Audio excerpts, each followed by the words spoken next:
Hey everyone, welcome back. And if this is your first time here, you picked a good night to join us.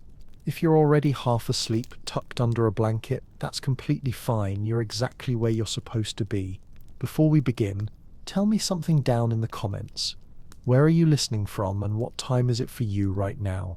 It's always fascinating to see who's listening while snow falls outside, and who's trying to relax in the middle of summer on the other side of the world.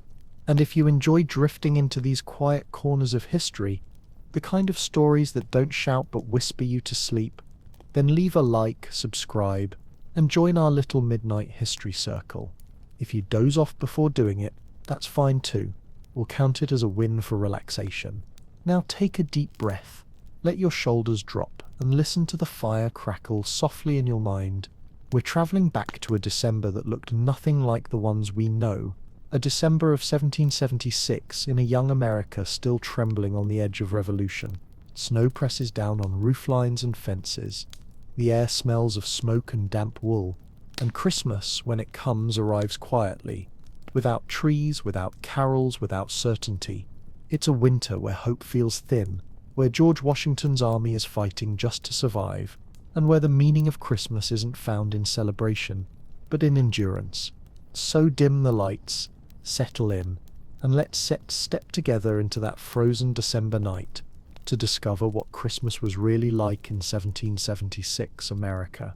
You step quietly into the December of 1776, and the first thing you feel is the cold, not the gentle kind that paints snowflakes on windows, but a deeper, heavier cold that sinks into everything, from the wood of the floor to the very air you breathe. It smells of smoke, iron and wet wool.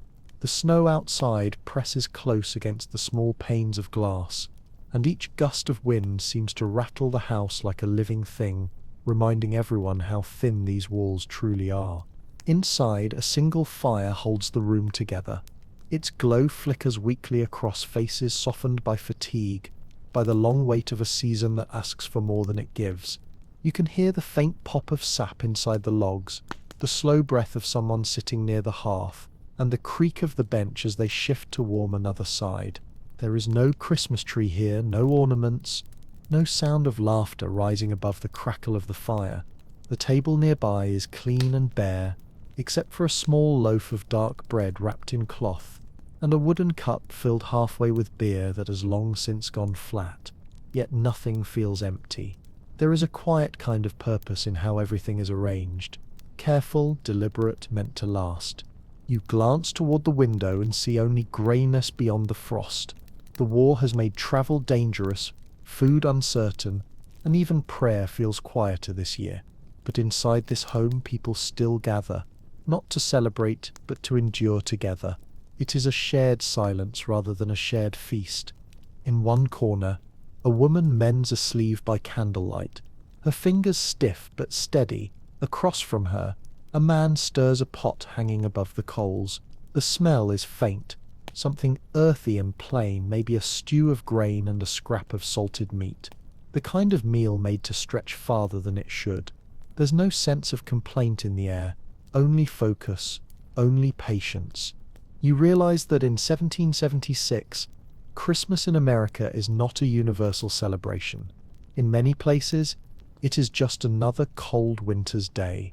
For Puritan-descended families in New England, the holiday is viewed with suspicion, too Catholic, too English, too indulgent for a people who value restraint. Shops stay open, chores continue, and even where faith burns bright, joy is measured carefully, like wax from a candle that must last the entire winter. The light from the hearth trembles softly across the room, and you begin to notice the little things. The rough texture of the wooden floor, the faint glimmer of iron nails in the wall, the uneven rhythm of breathing from someone already asleep in a corner, under layers of wool. You can almost hear the snow pressing against the roof, muffling the outside world, making the house feel smaller, more fragile, yet somehow safer too. Outside, the world holds its breath. Somewhere far off, perhaps across the Delaware River, soldiers move in darkness, hungry, freezing, carrying the same uncertainty that hangs in this room. They don't know that this night will enter history, They only know the cold and the waiting. And here, in this quiet home, that same waiting continues, silent but shared. The candle burns low, shadows deepen, the air feels heavy, and time stretches thin like the wax that slowly melts away. You sense that Christmas here is not a celebration of joy, but an act of endurance, the steady refusal to let darkness win completely. Someone stirs the fire again, coaxing the last pieces of wood to catch. Sparks lift, bright for a moment, then vanish. And in that small glow, in that moment of fragile warmth, you understand the heart of this night, that survival itself can be sacred, that love sometimes looks like silence, and that hope in 1776 burns quietly, one ember at a time. Morning arrives quietly, almost uncertain whether it should appear at all. There is no sound of bells, no smell of baked sweets drifting from kitchens, no rush of footsteps or laughter, just the faintest grey light, filtered through frost-clouded glass, pale and hesitant, as though it too feels the weight of the cold outside. You sit up slowly, wrapped in heavy wool, and your breath forms a small cloud before fading away. The air inside the house is almost as cold as the air beyond its walls, only calmer, still obedient to the fire's slow breathing. The hearth has burned low through the night, leaving behind a cradle of embers, dim but alive. Someone is already awake, crouched before it, coaxing warmth back into being with gentle patience. Flint strikes, sparks jump, a faint orange pulse begins to grow. There is no rush, no sense of holiday excitement. Life continues as it did yesterday, cautious and deliberate.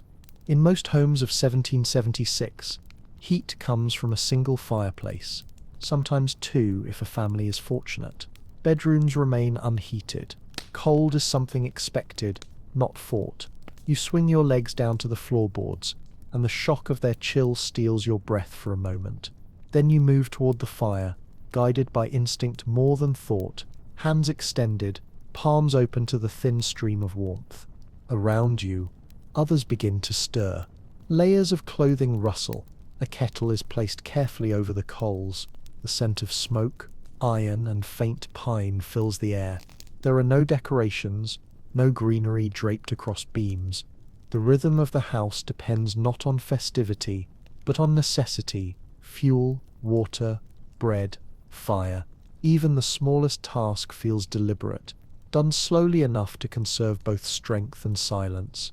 On the hearth, bread from yesterday is set near the heat to soften again. It is dark and heavy, made from coarse ground grain, dense enough to feed a family with just a few slices. Beside it sits a pot of thin porridge, steaming quietly, the scent faint but comforting. The first meal of Christmas morning looks almost exactly like every other winter morning, but it carries a different kind of reverence. Outside, snow has gathered deeper during the night, smoothing the landscape into one continuous surface of white. Footsteps vanish almost as soon as they're made. In the distance, a crow calls once.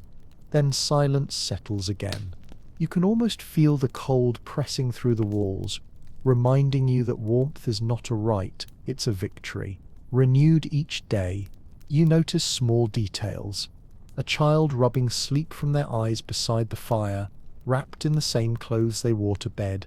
A woman adjusting a shawl, her fingers red and chapped. A man tightening the cord on his worn boots before stepping outside to fetch more wood. No one speaks loudly. Words would disturb the fragile balance of morning, when breath still hangs in the air, and the world feels half asleep. There is a calm beauty in this restraint. Christmas in 1776 is not about interruption. It is about continuation. The holiday bends itself around survival. It asks for no performance, no proof of joy, only steadiness. As the fire grows brighter, the room begins to feel alive again. The sound of the spoon stirring the pot, the soft creak of the chair, the hiss of sap in the burning wood, all blend into a rhythm that replaces music. Light glints off the metal latch of the door, and for the first time you can see your reflection faintly in the window, a blurred, ghostly outline suspended between the warmth inside and the snow beyond.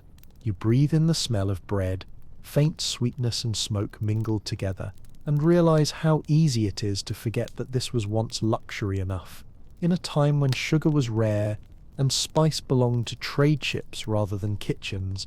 A meal that filled the stomach was its own kind of feast. Someone breaks the bread, passing pieces by hand. No plates, no ceremony, just quiet sharing. The porridge is ladled into simple bowls, each portion measured carefully so that none is wasted. Steam curls upward, dissolving into the air like prayer. Outside, the world remains grey and endless. And yet, inside this little room, something feels momentarily whole. For a brief stretch of time, the cold stops advancing. Hunger softens. Fear quiets. And that, more than any gift or ritual, is what Christmas means here, holding on long enough for warmth to return. You sit near the hearth again, hands wrapped around the bowl, the heat radiating gently through the wood and clay. The morning does not feel festive, but it feels steady, and that steadiness is its own form of peace. The fire crackles softly, the light grows stronger, and as the day unfolds beyond the frost-blurred window, Christmas continues, unannounced, unadorned, and deeply human. By midday, the faint light that passes for winter sun begins to settle against the windows, pale and low. There are no clocks to dictate the hour, only the growl of hunger, the length of shadows, and the soft instinct that it is time to eat again. The fire has burned steady since dawn, its smoke tracing thin lines through the cracks of the chimney, its warmth the single thread that holds the day together.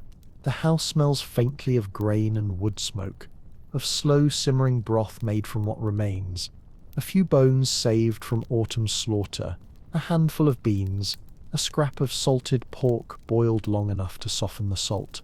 There is no abundance here, only intention.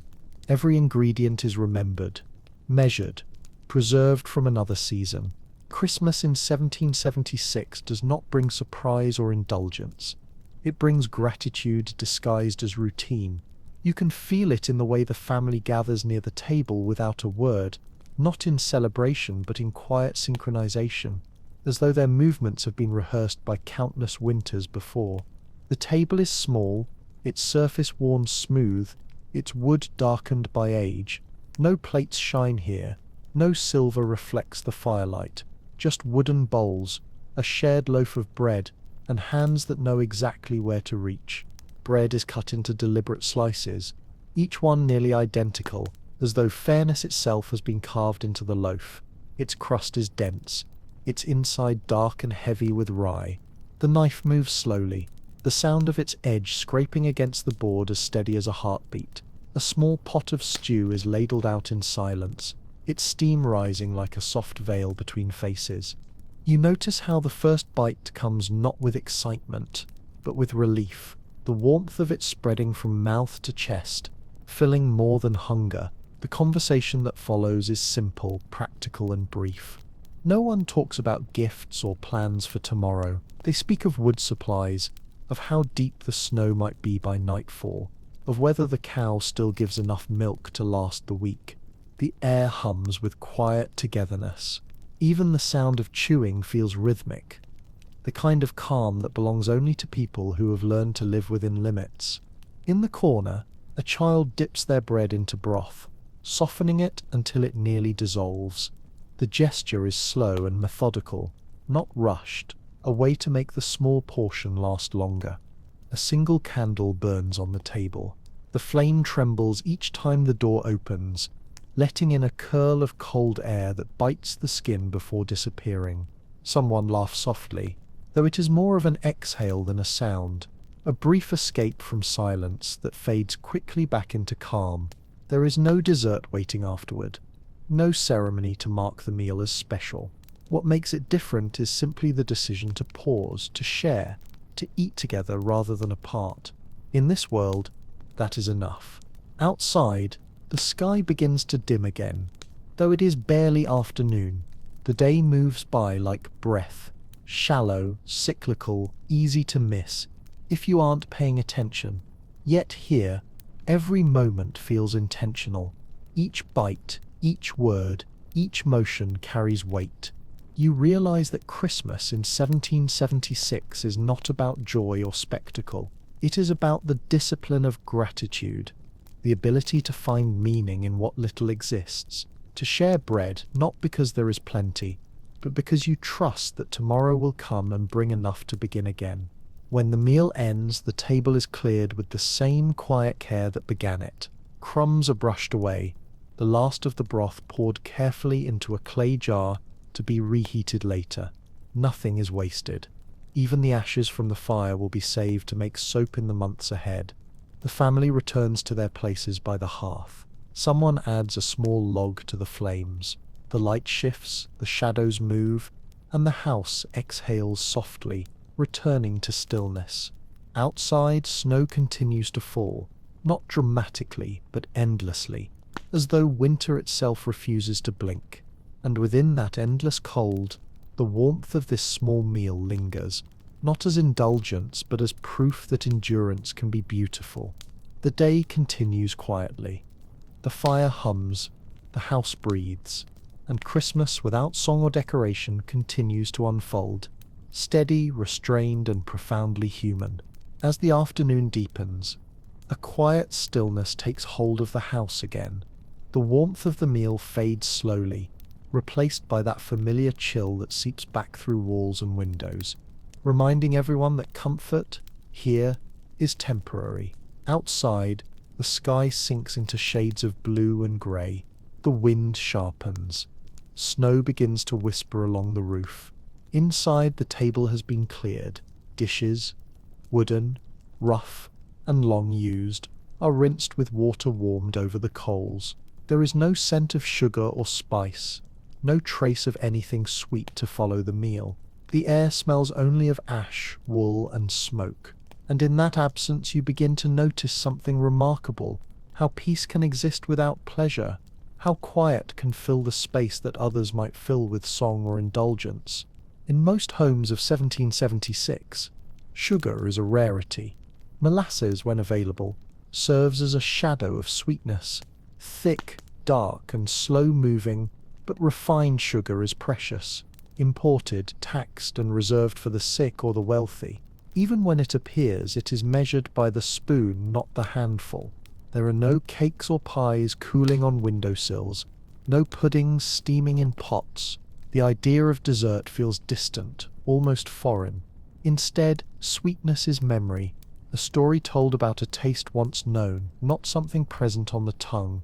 You watch as a small piece of dried fruit is placed on the table, perhaps an apple slice browned and wrinkled with age. It is not meant to impress anyone. It is there as a gesture, a quiet acknowledgement that the day is different from the others, even if only by a few bites. A child looks at it and smiles faintly, not from excitement, but from recognition. This too is Christmas. The candle beside them burns lower now, wax pooling unevenly at its base. Shadows stretch across the walls, touching shelves lined with jars, some filled with grain, some empty, waiting for spring. You can hear the wind pressing against the wooden boards outside, the sound like a low, steady breath. Scarcity gives the day its shape. It narrows choices, quiets appetites, focuses gratitude on what remains. In this world, sugar is not the reward of the season. Endurance is. You can almost feel it in the air, the restraint, the patience, the quiet pride of those who refuse to waste what might be needed tomorrow. A small fire still burns, not for cheer but for survival. Its light flickers across faces softened by fatigue, and the rhythm of the room slows again. Someone picks up a piece of fabric and begins to mend it in the glow. Another checks the kettle. Conversation fades until all that's left are small movements, the kind that keep life going. It's here, in the stillness after the meal, that the true spirit of this Christmas lives. It's not in what's added, but in what's withheld.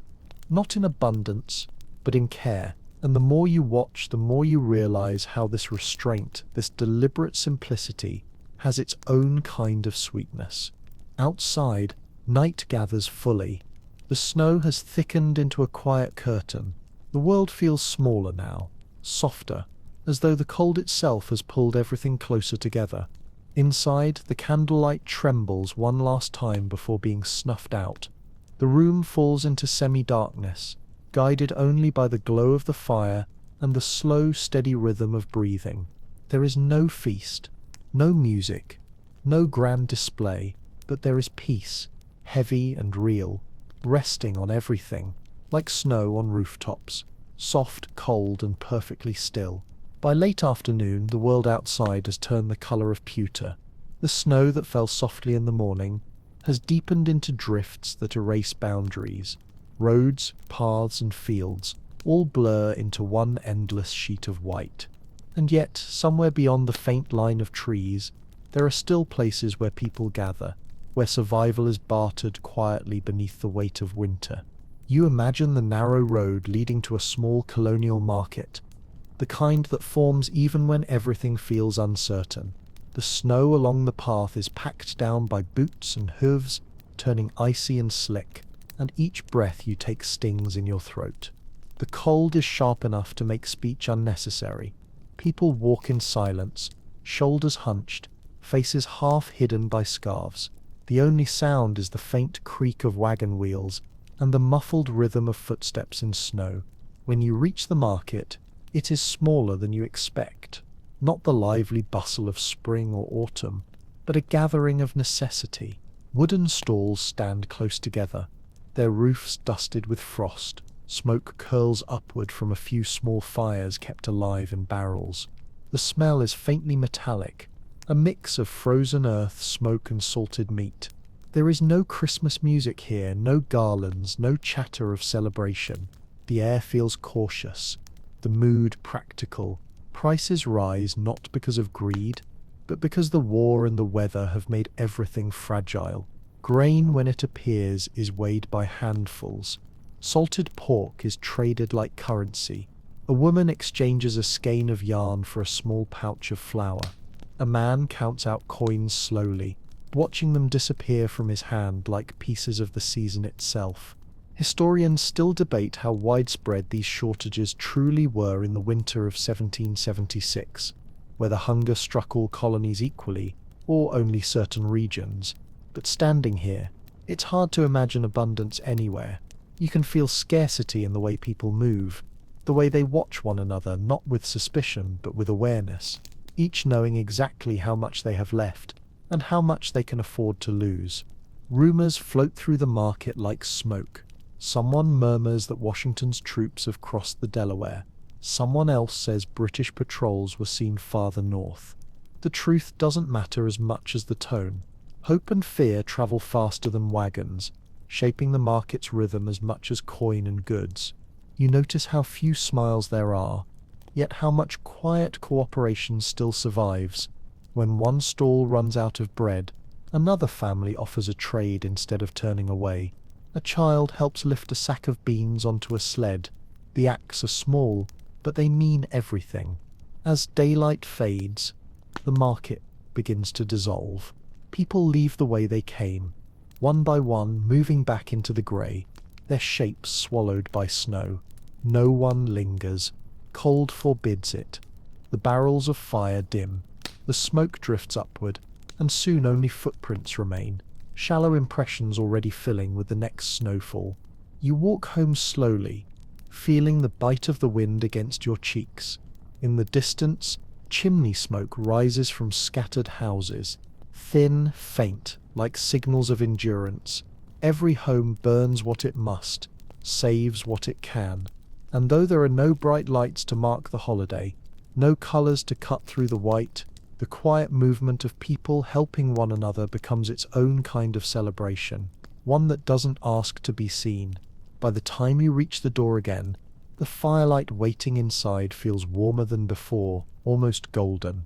The cold outside sharpens your gratitude for even the smallest flame, and as you step in, stamping the snow from your boots, you realize that Christmas in 1776 is not defined by what was bought or given, but by what endured, the steady rhythm of survival, the invisible kindnesses exchanged like breath between people who refuse to give up. The door closes, the wind falls away, and in the hush that follows, the fire crackles again, carrying you deeper into the night. Evening settles slowly, not with color, but with shadow. The pale winter light fades early, slipping behind the horizon long before the day feels finished, and the world beyond the windows becomes a blur of white and grey.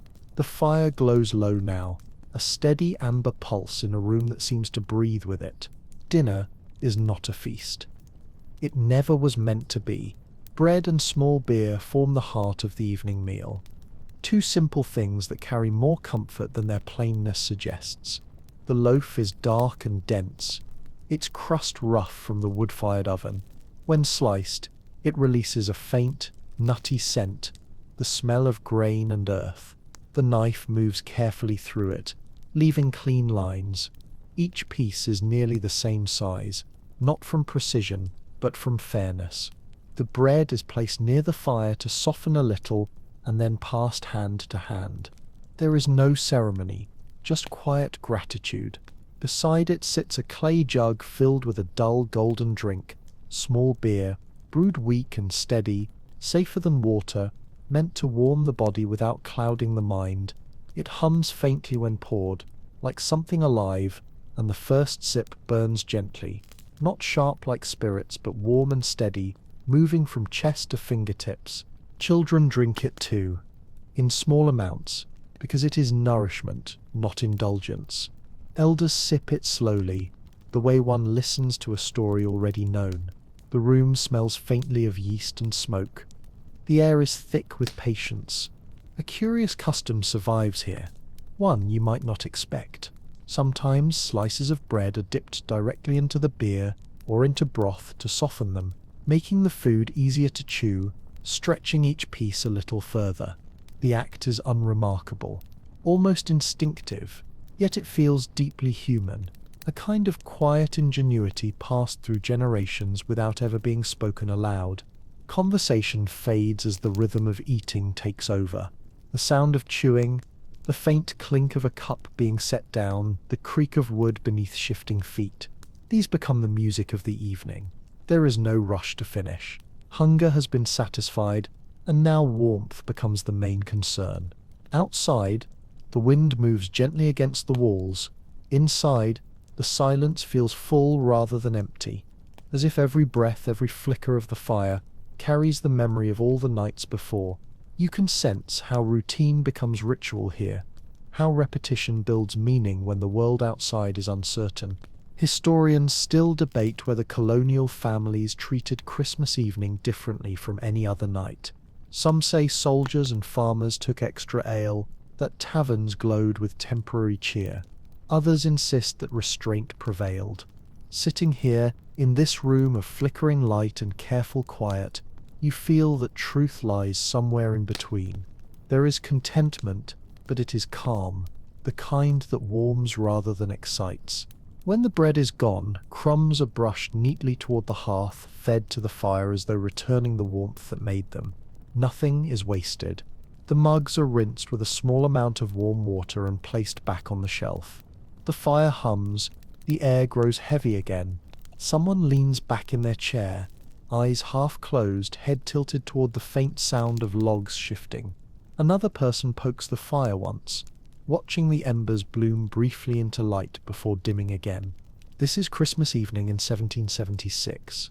Quiet, unadorned, utterly human. No feast, no carols, no grand gestures, just the steady rhythm of breath, the small glow of firelight and the warmth of bread and beer shared between people who have learned that survival can itself be sacred. Outside, snow keeps falling, silent, endless, unbothered by human plans. Inside, the last candle burns lower, its flame trembling like a tired heartbeat. And for a moment, everything feels perfectly still. As the last crumbs of bread disappear and the mugs are set aside, the room returns to stillness. The fire burns lower now, its center glowing the color of deep amber, its edges soft and grey with ash. Outside, the wind has risen. It moves around the house like a patient visitor, testing the seams, pressing gently against doors and windows, whispering through the smallest cracks. Inside, people begin the quiet work of preparing for night. not in ceremony but in ritual born of necessity. In 1776, warmth is not constant. It is built, layer by layer, in wool, linen, and patience. There is no thought of changing into night clothes. What you wore through the day is what you'll sleep in tonight. Linen closest to the skin, then wool above it, coats, shawls, stockings, mitts. The air inside the house can drop to freezing once the fire dims, so clothing becomes a form of shelter, a soft armor against the dark. You watch as someone kneels beside the hearth, carefully stirring the embers, coaxing a faint orange glow from the ash. Another log is added, small, dry, chosen not to burn too hot but to last through the early hours. Smoke curls upward, silver in the candlelight. The sound of the wind outside fades, replaced by the faint hiss of sap within the wood. Most homes have only one fireplace, sometimes two if fortune allows. Heat never travels far. It pools here in the main room, thinning toward the edges of the house. The farther from the fire you go, the colder it gets, until the air itself feels like glass. Bedrooms upstairs or beyond the wall are left unheated entirely. Only heavy blankets and shared body warmth hold the cold at bay. Shoes are placed near the hearth to dry, leather softening under the low heat. You can see the marks of wear, seams stretched, soles patched, thread darkened with use. A small tin of animal fat sits nearby, rubbed gently into boots and gloves to keep them from cracking. Every gesture feels intentional, as if survival is an act of care as much as endurance. A coat hangs on a peg by the door, its sleeves stiff, its wool coarse but strong. The person who owns it will wear it again tomorrow, and the day after, until spring. Repair is not hidden here. It is honored. A patch is not shame. It is proof that something has lasted longer than it should have. Even movement changes in this cold. Shoulders curve inward. Hands stay close to the body. People move slower, not out of fatigue, but to keep heat close, to let warmth gather where it can. Sitting too becomes a way of saving energy, a form of stillness learned from long winters and hard years. Historians still discuss whether colonists ever grew truly accustomed to such cold, or simply endured it in silence. Watching now, you understand that adaptation does not mean comfort. The body learns to manage pain, to fold it into routine, until even discomfort feels ordinary. As the candle burns low, someone wraps a shawl tighter, tucking the ends beneath their chin. Another settles beneath a rough wool blanket near the fire. Their breathing slows, shallow and steady. The sound of the wind outside merges with the crackle of the last coals. This is how the night begins. Without words, without hurry. A room of layered clothing, slow warmth, and the quiet trust that morning will come. The final candle is snuffed between wet fingers. Darkness folds over the room like another blanket. For a moment, all that remains is the faint red shimmer of the fire pulsing softly against the walls. And in that dim, gentle light, you can feel what Christmas means here. Not the promise of plenty, but the peace of enough. The night deepens. The wind hums softly. And somewhere beneath the layers of wool and silence, sleep begins to gather. By the time the fire settles into a low rhythm, the candle becomes the heart of the room.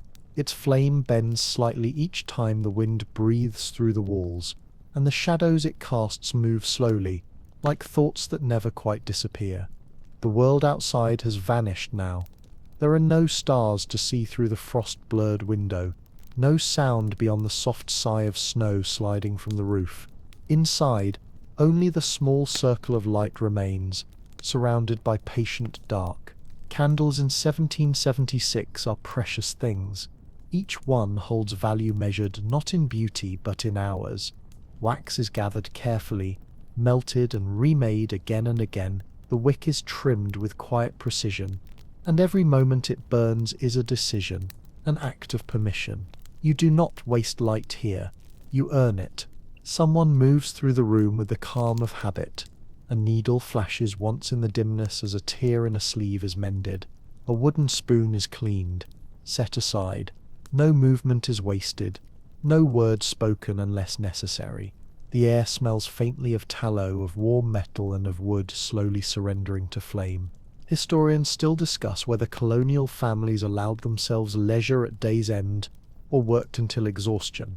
Sitting here in this half-light, you sense both truths at once. There is no sharp division between labor and rest. There is only the slow unwinding of one into the other. Work becomes gentler, slower, until it fades naturally into stillness. You watch as the candle flickers lower, its flame bowing toward the wick, its base surrounded by a small pool of liquid wax that catches the glow like a mirror. Faces soften, eyes half close. The light no longer illuminates the room. It shapes it. Darkness and warmth blur together, until everything feels the same temperature, the same color, the same slow rhythm. Sometimes, a verse of scripture is read quietly, or a short line from a letter, or nothing at all. Reading aloud saves light. One voice replaces many pairs of eyes. Words drift through the air softly, resting on walls and wood before fading into silence again. When the candle is finally too short to hold, it is not blown out in haste. It is watched, then snuffed gently with damp fingers. The smoke rises in a slow grey ribbon, curling once before vanishing. In that instant of darkness, something profound happens. Not fear, not loss, but acceptance. The night has arrived completely, and the house exhales. You sit still, eyes adjusting to the faint red shimmer of the fire, the only light left. It flickers quietly on iron pots and rough wooden beams, then settles into a steady pulse. The warmth of it feels alive, not bright, but alive, and it holds the room together like a heartbeat you can almost hear. Outside, snow drifts in silence. The world seems to sleep without moving. Inside, time softens until it almost stops. There is no rush toward morning, no anxiety about hours. There is only the slow, breathing quiet of night, where every small sound, a log shifting, a sigh in the dark, feels intimate, significant, eternal. This is the true language of winter, the conversation between light and darkness, where even the smallest flame means survival, and silence becomes prayer. The room rests, the fire breathes. And Christmas in 1776 continues, not as celebration but as peace itself, quiet and complete. Morning comes again without sound, the kind of grey light that seems to hover rather than rise. There are no church bells cutting through the air, no crowds in fine coats making their way along frozen roads. Faith in 1776, America lives quietly, folded into the rhythm of survival, a presence felt more than declared. In many towns, Christmas remains a contested idea. Some families treat it as sacred, others as just another working day. In New England, where Puritan roots still hold firm, December 25th often passes without mention. Shops open, chores continue. Children carry water. To some, celebration feels too close to indulgence, a luxury for a world still struggling to define itself. And yet, here and there behind frosted glass and shut doors, the day holds its own quiet form of worship. A handful of neighbors gather in a plain wooden meeting house. The benches are hard, the air cold enough that breath turns white when words are spoken. Coats stay on, gloves remain. A single candle burns near the pulpit, its light trembling as if reluctant to stand alone. There is no choir, no organ, no garland hung along the walls. The minister's voice carries low and even, its rhythm closer to prayer than performance. The sermon is simple, a reminder of humility, endurance, and the hope that steady hearts will see spring again. He speaks not of joy but of patience, not of abundance but of trust. You can almost hear it, the quiet scrape of a chair leg, the sound of a page turning, the faint shiver of wind slipping through the seams of the walls. Each sound becomes part of the service, unplanned but fitting, as though nature itself keeps time with the words. Some historians still debate how widespread Christmas worship truly was during the Revolutionary era, whether such gatherings were acts of devotion or quiet defiance. Sitting here, in the chill of this imagined space, the distinction hardly matters. The faith you feel is not institutional. It is survival itself, the belief that life continues when everything else seems uncertain. When the service ends, there is no crowd lingering at the door. People exchange small nods, brief words of peace, and step back into the cold. The sound of boots on snow fades quickly. The building empties, but the silence it leaves behind feels full, not vacant, like breath held rather than released. Back at the homestead, the fire has burned low again. Someone kneels to stir it. A few embers catch and glow. You can sense that faith here does not need a church to exist. It's in the simple rituals. The fire coaxed to life, the bread shared, the candle watched carefully as it burns. Every act of preservation becomes a form of prayer. Christmas in 1776 has no carols, no grand gatherings, no sound of bells echoing through snow.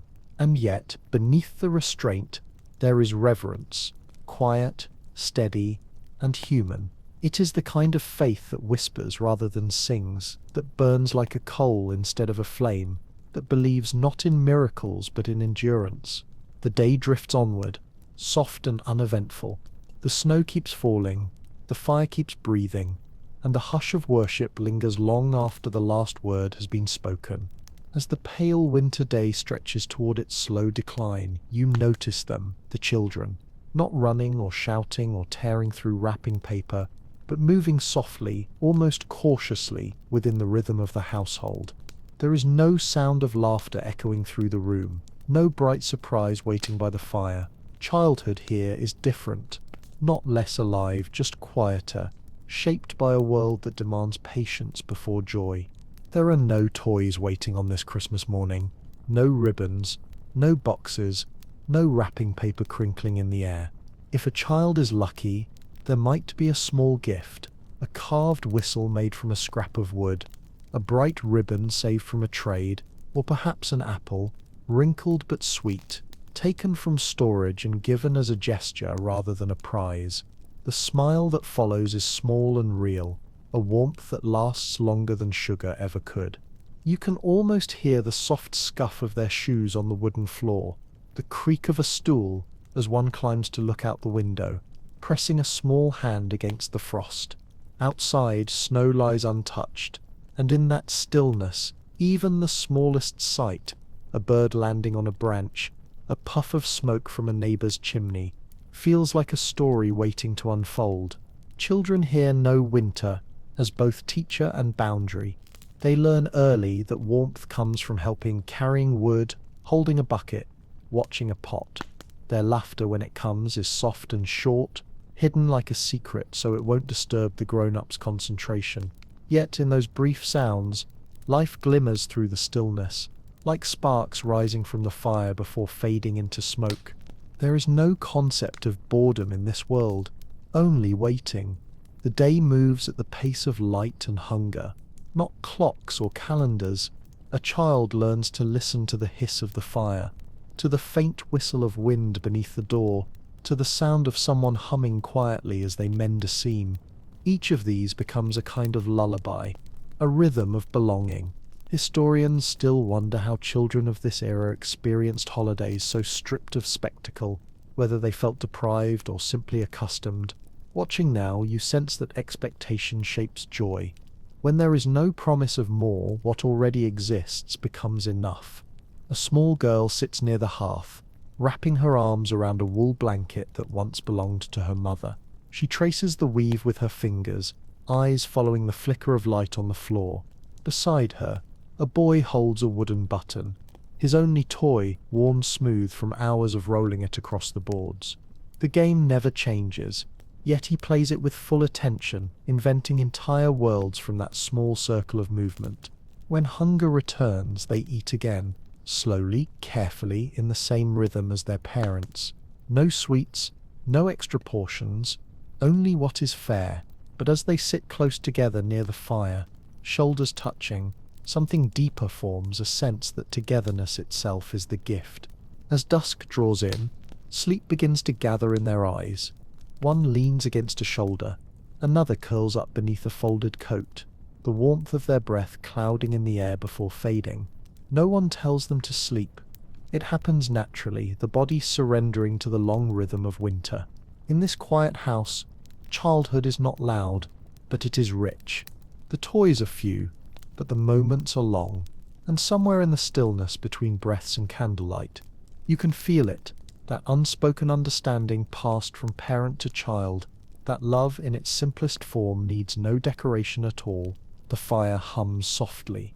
The snow deepens outside, and as the night begins its slow descent, the children's breathing joins the rhythm of the house, steady, calm, unbroken. Evening returns, as it always does, slow, steady, familiar. The day shrinks into its final light, and the fire once again becomes the sun of this small world. Shadows stretch and overlap across the walls, and the silence that follows dinner feels softer now, filled not with hunger but with contentment. The air smells of wood, smoke and wool, of bread that once was warm and of candles burning low. When the body is fed and the chores are finished, something else begins to stir, a gentler kind of energy, born from memory and the need to fill the long hours before rest. There is no music, no radio, no pages of printed stories yet, only voices and imagination. Someone moves closer to the hearth, drawing their stool toward the glow. Another follows, and another. The circle forms naturally, a quiet orbit around warmth. For a moment, no one speaks. The fire crackles, sparks rise, burst, fade. Then, without plan or announcement, the story begins. It is not told like a performance. There are no grand gestures, no sweeping tones. It begins the way all real stories do, softly, as though it has been waiting all day for the right silence. Perhaps it's a memory of a journey, or a small mischief from a summer long past. Perhaps it's a tale brought across the ocean from the old country, reshaped by the years into something smaller and simpler. The words drift through the air in a slow rhythm, pausing often for the sound of the fire. Faces catch the light in flickers, eyes glint, smiles appear and fade. The listeners don't interrupt. They nod, they breathe in unison. They let the story settle over them like another layer of warmth. Sometimes the tale ends with laughter, quiet and brief, barely louder than the wind outside. Sometimes it ends with a sigh, and sometimes it simply fades away, unfinished, as if the storyteller has fallen into the memory rather than escaped from it. When no more words come, silence takes its place, not awkward but welcome. Into that silence drift other small rituals. A handful of pebbles scattered on the table for a simple game, fingers tracing circles in the dust, a child drawing shapes with a burnt stick. The fire provides its own rhythm, a soft, unpredictable percussion of popping wood and shifting coals. Historians often wonder how much leisure people truly had during winters like this, whether they worked until sleep or allowed time for talk. Watching this quiet circle of faces, you can see that leisure is not measured in hours but in stillness. These are not people resting from labor. They are resting within it, their hands and voices shaped by the same patience that built their lives. The flames climb once, then lower again, turning the room into a painting of gold and shadow. The candle gutters. The wind presses at the walls. Outside, the snow keeps falling. But inside, time slows, softens, becomes gentle. Every story told tonight will fade by morning, replaced by work and hunger and silence again. But something of it will remain. Not the words, but the warmth they carried. The knowledge that for one small hour the cold could be forgotten. And as the storyteller leans back, eyes half closed, the house sighs along with them. The rhythm of the fire becomes the rhythm of breath. The silence deepens. Another story might begin, or maybe not. The night doesn't it ask for more. It simply holds what's already here, warmth, memory, and peace.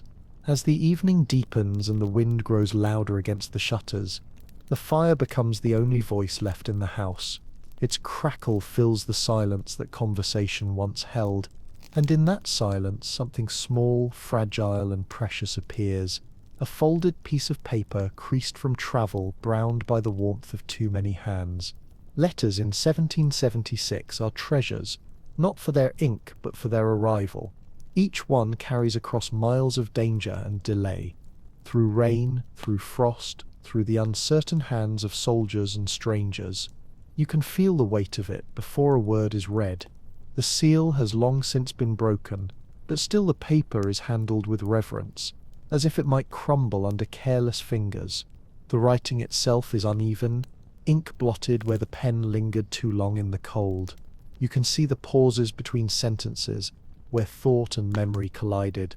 The words are plain, news of health, of weather, of the harvest, of the war, and yet between these lines, something more trembles, the quiet heartbeat of someone far away, still thinking of home. A woman sits by the fire, reading aloud for those who cannot. Her voice is low, steady, almost whispering, shaped more by feeling than by sound. Around her, faces soften, eyes follow the rhythm, not the meaning.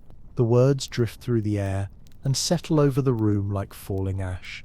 Historians write about these letters as artifacts of communication, the fragile veins of a young nation stretching across chaos and cold. But sitting here, you see them as something closer to prayer.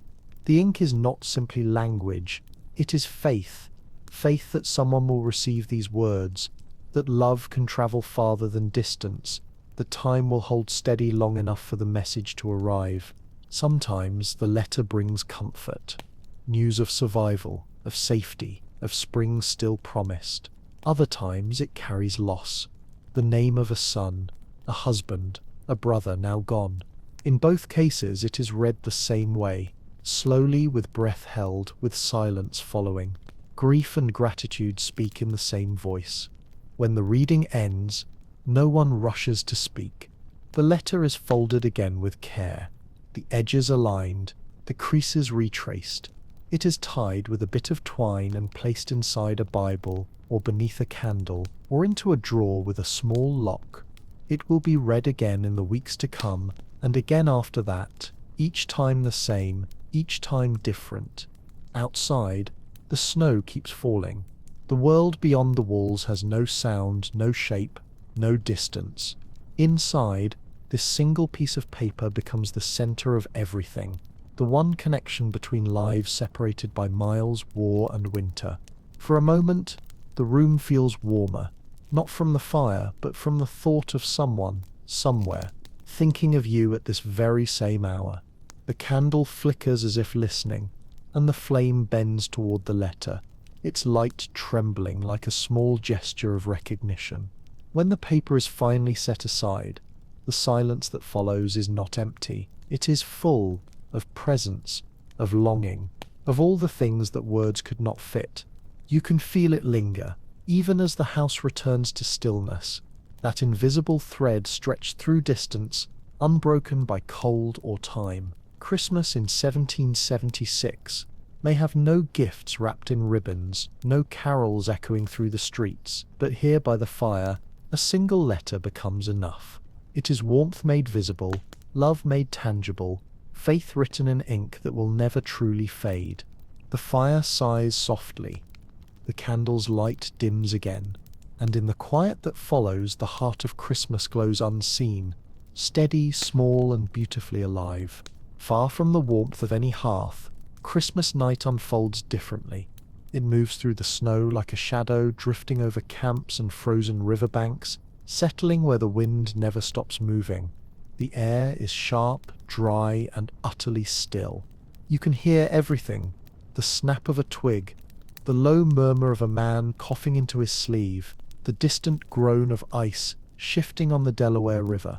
Here, soldiers sleep in what warmth they can find, beneath blankets stiff with frost, under makeshift tents of canvas and hope. The fire burns low, guarded carefully to keep from revealing its glow. Smoke rises slowly, almost invisible in the dark. There is no celebration, there is no song, there is only endurance, the same kind found in every small household miles away, but stripped of comfort, laid bare beneath the cold sky. Their coats are threadbare, their shoes worn thin, some have wrapped rags around their feet. Others sleep sitting up, arms crossed tightly over their chests to keep in what little heat remains. The smell of smoke and damp wool clings to them, the scent of human effort against a winter that feels endless. And yet, amid this cold, small gestures of defiance appear. A soldier passes half of his last biscuit to another. Someone mutters a prayer before lying down. Another hums a tune too soft to recognize, a melody half remembered from a church far away, perhaps a carol, perhaps only the echo of one. Historians often describe the winter of 1776 as one of hunger, fatigue, and uncertainty, but standing here you can sense something else beneath it. Not despair, but resolve. These men know the war has turned against them. They know that their commander, General Washington, waits for a chance that may never come, and still they stay. A few letters are read aloud in whispers, words of home travelling through the dark, a mother's blessing, a wife's reassurance, a child's drawing folded inside the page. The paper trembles slightly in the hands that hold it, warmed for a moment by breath before being tucked back into a coat pocket close to the heart. Somewhere, not far from here, Washington himself keeps watch. He does not sleep. His army is small, his supplies thin, his hope balanced on the edge of impossible. He walks among his men quietly, offering no grand speech, only presence, a reminder that leadership, in the end, is not about noise but about staying when others would leave. Snow continues to fall. The sky above is empty, without stars, as if even the heavens are holding their breath. In the distance, faintly, a dog barks once and then is silent. The river freezes a little more each hour, and by dawn its surface will bear footprints. But for now, there is only this cold, hunger, and waiting. The kind of waiting that holds history inside it, disguised as stillness. Christmas in the camps passes without song or prayer, yet the spirit of it lingers, not in celebration but in endurance, in the quiet knowledge that every man here carries someone else's hope through the dark. The fire crackles softly. A few sparks rise, golden against the night, before vanishing into snow. For a moment, they look like stars returning to the sky. Then the wind takes them, and the world is dark again. The men pull their coats tighter. The watch changes hands. The night continues. And across the river, history waits, patient, cold, and awake. You do not see him at first. You feel him, a presence moving quietly through the dark, where the snow absorbs every sound except the faint crunch of his boots. George Washington walks the perimeter of his camp, his breath visible in the moonlight, his thoughts hidden behind the calm of command. The men who glimpse him rise slightly, or nod without speaking. Respect here is wordless. Built from trust, not ceremony. It is December 25th, 1776. Across the Delaware River, the enemy sleeps in warmth and safety. Here on this side, the army is a ghost of itself, half-starved, half-clothed, half-believed in, but still alive, still waiting. He stops by a small fire, one of the few left burning. Its glow flickers against his coat, showing the lines of fatigue etched deep into his face. His gloves are worn thin, his hands stiff from cold. He says little, but the men who have served with him the longest recognize the silence. It is the sound he makes before a decision. No trumpets announce it. No parchment seals it. Only the winter itself bears witness as he resolves to move, to strike across the river, to take a chance so desperate that even success will look like survival. The river is half frozen, the wind relentless, and yet in his mind it is already done. Historians write of his genius, his strategy, his courage. But here, standing in the cold, what you feel most is patience. The kind that comes not from certainty, but from endurance. He has seen too much loss to believe in luck, and too much faith to surrender to despair. The soldiers know something is coming. They feel it in the sudden orderliness of preparation. Boots tightened, muskets checked, quiet instructions given and received. No one complains. No one asks. Washington's presence has settled them, the way still water calms when the wind changes. He looks toward the black outline of the river, where ice drifts silently under the faint light of the moon. Somewhere beyond that darkness lies the town of Trenton, and a chance to keep the revolution alive. He does not speak of glory, or freedom, or nationhood. He thinks instead of endurance, of farmers turned soldiers, of wives waiting, of the thousands of small acts of courage that hold this fragile cause together. The candlelight from his tent flickers once, then steadies. Inside, maps are spread out like fragile dreams, corners held down with stones. A single line traces the river's bend. Every detail matters, every crossing point, every hour of darkness before dawn. Outside, the cold deepens. Snow drifts across boot prints. Somewhere, a horse stamps and exhales steam into the air. If this were any other Christmas, he might be home, surrounded by firelight and family, the sound of quiet talk and gentle laughter. But this night offers no comfort, only duty.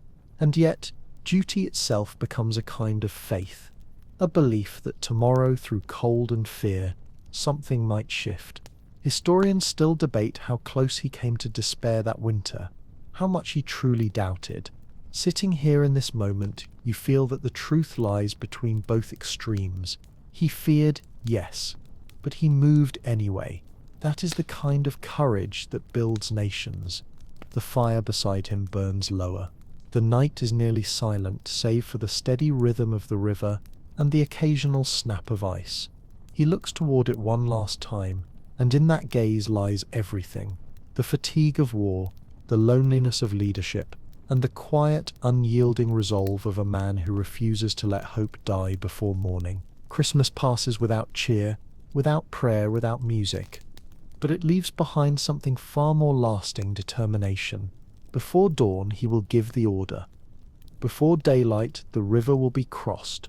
And by the time the sun rises on December 26th, the course of history will have changed forever. But for now, the general stands alone in the snow, head bowed slightly, the fire flickering against his face. The moment holds its breath, and the world, cold, uncertain, waiting, holds its breath with him. While Washington's army moved through darkness, across ice and danger, most of America slept, not in peace, but in exhaustion. The houses of 1776 did not know what history was unfolding beyond their doors. They only knew the sound of wind pressing against the shutters, of the fire shrinking into embers, of a night that felt heavier than usual. Inside one of these small homes, the air is still and faintly smoky. The last candle burns low, its light trembling on the wall. A woman sits close to the hearth, sewing in silence. Her eyes are tired, her hands red and rough from cold, but the rhythm of the needle keeps her calm. Every stitch is a small act of hope, mending what can still be held together. In the corner, a child stirs in sleep, murmuring softly, unaware of how fragile the world around them has become. The mother glances over, smiles faintly, and keeps working. The fabric is coarse, the thread uneven, but her movements are sure. She has learned that steadiness is its own kind of faith. Outside, snow buries fences and doorsteps. The world has turned white, silent, and unknowable. There is no sound of bells or music, only the faint whisper of flakes falling against glass. Yet within this silence, life continues in small, unremarkable ways. The soft rustle of cloth, the creak of wood as it contracts in the cold, the sigh of someone shifting in a chair. Historians often focus on battles and declarations, on the men who changed nations, but nights like this, the forgotten ones, carried the same weight in quieter form. Every family who waited, every mother who prayed, every child who learned to sleep through hunger, helped hold the thread that kept the revolution from breaking. The woman finishes her sewing and folds the cloth neatly. She looks toward the window, but there is nothing to see. Only her own reflection, faint in the dark glass, a tired face framed by the flicker of firelight. She whispers a name under her breath, someone gone to war, and for a moment her eyes close as though the silence itself could answer. A log shifts in the hearth, sparks rise, bright for a heartbeat, then fade. She reaches for a bit of wood, adds it carefully to the fire, and sits back watching it catch. The warmth spreads slowly, almost shyly, through the room. Somewhere far beyond this small home, men are crossing a frozen river. Men who will change the story she doesn't yet know she's living in. But here, in this quiet house, time moves differently. It does not rush forward. It rests. Christmas has passed, yet its meaning lingers, not in celebration but in endurance, the calm acceptance that tomorrow must still be faced, and that even the smallest flame must be protected through the night. She leans back, her sewing finished, her body tired, her thoughts still half on the road, half on the fire. The wind hums softly through the chimney. The child sighs in sleep. And there, in the flicker between darkness and dawn, you feel it. The invisible thread connecting this home to the campfires across the river. Different worlds bound by the same prayer, to survive, to endure, to keep the light alive until morning. Morning does not so much arrive as it unfolds. Slow, grey, uncertain. The first light slips across the Delaware River like breath across glass. The surface is a sheet of shifting ice, broken in places by the push of oars and the determination of men who have refused to stop moving. The air is thick with mist, and through it faint figures emerge. Washington's army crossing the water in silence. No drums, no shouts, only the steady rhythm of labor. Oar against current, breath against wind, the creak of frozen wood. The river groans under the weight of them, its ice grinding and splitting like distant thunder. And above it all, the voice of the general, calm, low, carrying through the fog, urging, guiding, steadying. Historians later call this moment audacious, impossible, heroic. But standing here within it, you see something quieter. There is no grandeur, no glory, only survival sharpened into action. The men's faces are pale with cold, their fingers swollen and raw, their coats stiff with ice. Yet they row. They row because stopping means surrender to the river, to winter, to despair itself. Snow begins again. Light at first, then heavier. The flakes fall sideways, carried by the wind, mixing with mist until sky and water become one.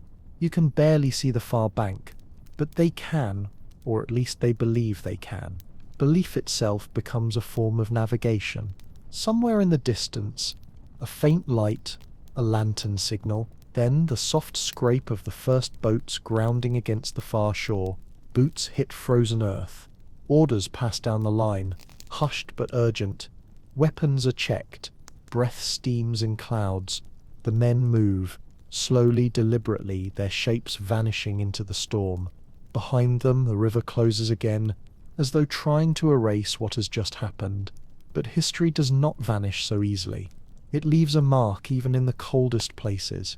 Washington stands for a long moment, his boots half buried in snow, his cloak snapping softly in the wind. He does not raise his voice or make a speech. He only watches the river, the men, the dawn still hiding behind clouds. For the first time in weeks, his face softens, not into a smile, but into something rarer, belief. Across the river, in the small town of Trenton, Hessian soldiers still sleep, unaware of what moves toward them through the storm. Within hours, the sound of musket fire will echo across the streets, brief and decisive. The impossible crossing will become legend. The cause that seemed all but lost will breathe again. But none of that is known yet. Not here, not now. What you feel instead is the stillness just before the first victory, the quiet heartbeat of hope returning to a frozen land. Far away, in the homes we left behind, the same light is beginning to touch the windows. Fires are being rekindled. Children stirred from blankets. Mothers whispering short prayers they've whispered 100 times before. They do not know it yet, but this day, this cold, unpromising morning, has changed everything. The wind shifts. The clouds lift slightly. For the first time in weeks, the sun appears, pale and uncertain, but real. It glints faintly on the ice, on the river, on the faces of men too tired to cheer. Christmas is over. The war is far from won, but something new has entered the air. The sound of courage learning to breathe again. And as you stand on that riverbank, watching the first light break through, you realize this is what faith looks like when the world has forgotten how to hope. For days the world had felt suspended, breath held between despair and endurance. But now, somewhere deep in the cold air of December 1776, a whisper begins to move. It starts with footsteps, hurried and uneven, then with a voice carried by wind through the narrow streets of a town still half asleep. Washington crossed the Delaware. Trenton has fallen. The Hessians surrendered. The words sound impossible at first, like a dream speaking through frost, but then they spread from soldier to farmer, from riverbank to tavern, from neighbor to neighbor, until the rumor becomes reality. Hope, which had been a flicker barely alive, begins to glow again, cautious but undeniable. The sound of it reaches farmhouses miles away, drifting across frozen fields. A rider stops at a gate, breath steaming, delivering the message to whoever opens the door. There are no trumpets, no parades, just that single exchange, a nod, a breath, a heartbeat quickening with disbelief. Inside one such house, the family gathers near the fire to listen. The messenger's words are simple. They did it. Against all odds they won. For a moment silence follows, as though the meaning has to settle through the room like falling snow. Then a slow exhale, half prayer, half relief. No one cheers. No one weeps. The joy is too fragile for noise. It sits quietly in their chests, steady and warm. Historians often call the Battle of Trenton a turning point, not for its scale, but for its spirit. A small victory in numbers, enormous in meaning, in a winter that had nearly broken the colonies. It proved that endurance could bloom into triumph, that patience could outlast despair. You can almost feel how the air changes that day. The cold remains, but it no longer feels endless. Even the snow seems different, brighter, softer, less heavy on the roofs. A candle burns a little longer before being snuffed. Bread is shared more generously at supper, and when the fire is tended that night, it is not just to survive, but to give thanks. Somewhere in New England, a minister rewrites his Sunday sermon. Somewhere in Pennsylvania, a letter is drafted more confidently than the last. And somewhere in a log cabin deep in the woods, a family sits by the hearth, listening to the crackle of fire, knowing now, truly knowing, that all is not lost. Christmas in 1776 ends not with feasting or festivity, but with something quieter and more enduring, faith restored. The kind that doesn't shout or demand to be seen, but settles in the heart and stays there through the hardest seasons. The war will go on, harder still for years to come. But that night, as snow falls gently over the river, and the sky clears to reveal the faintest stars, America learns that hope, once lit, can survive even the longest winter. The fire burns low again. The world exhales. And in the deep quiet after victory, you realize sometimes the smallest triumph, in the coldest hour, is enough to keep the human spirit alive for generations. And now the story begins to fade. The fire burns low again, a quiet orange heartbeat against the dark. The house has settled into silence, its walls creaking softly with the slow breathing of winter. Outside, the snow has stopped falling. The world has gone still. Somewhere far beyond this room, the river we spoke of still flows. Different now, but carrying the same water that once held the oars of those tired men. History has moved on, as it always does, leaving footprints buried under centuries of new snow. Yet, if you listen carefully, you can still hear the echo, the creak of wood, the whisper of oars, the breath of men who refused to give up. Their courage was not loud. It did not announce itself with speeches or music.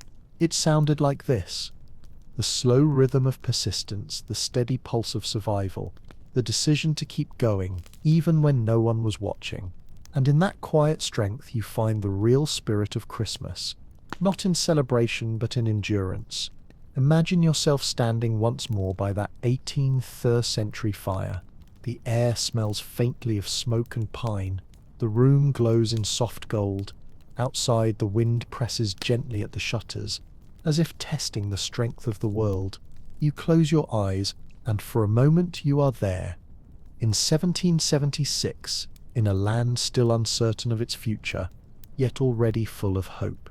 The people we met tonight, the mother by the hearth, the child sleeping under a patched quilt, the soldier in the snow, the general staring across the river, they are all part of the same quiet story, human hearts holding fast against the cold. The snow outside deepens. The fire softens to embers. Your breathing slows. You've heard this history not as a lesson, but as a lullaby. A gentle reminder that even in the darkest winters, something always stirs beneath the frost. Something that waits for light, for warmth, for one more chance to begin again. So wherever you are listening tonight, whether you soar wrapped in blankets or watching the snow drift past your window, know this: Christmas never truly ends. It lingers in every quiet act of care, in every flame kept alive through the cold, in every heart that dares to hope again. The night is calm now. The story rests. The fire exhales softly, and sleep, like the snow outside, settles gently over everything. Good night, and may your dreams be warm, your heart steady, and your hope unbroken. The fire is almost gone now. Only a faint glow remains, small, steady, and beautiful. The kind of light that doesn't try to fill the room, only to remind you that warmth still exists. The house sleeps. The wind has grown tired. The night at last keeps its promise of peace. Somewhere in that long ago America, the snow of 1776 kept falling, covering the tracks of soldiers, families, and strangers alike. By morning, their footprints had vanished, but the story they left behind never did. It lives quietly in every December since, in every winter that asks us to be patient, to be kind, to endure, because history at its heart is not about battles or dates. It's about the small things that survive them, the breath in the cold air, the whisper of hope, the warmth of a hand reaching out in the dark. So if you've listened this far, thank you.